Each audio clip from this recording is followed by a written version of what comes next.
XAMPP installation. Open the official site of XAMPP.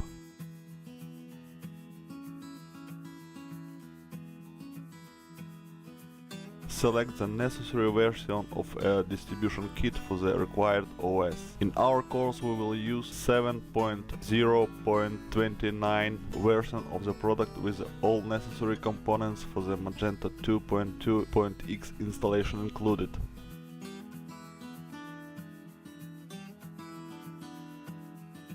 After the loading is finished, open the file of installation and follow further instructions.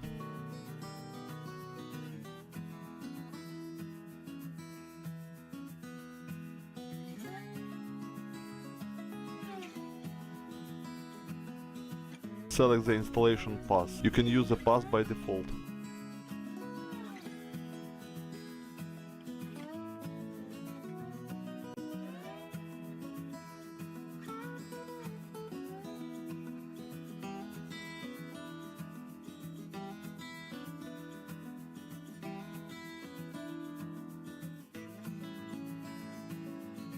Click Finish when installation is complete.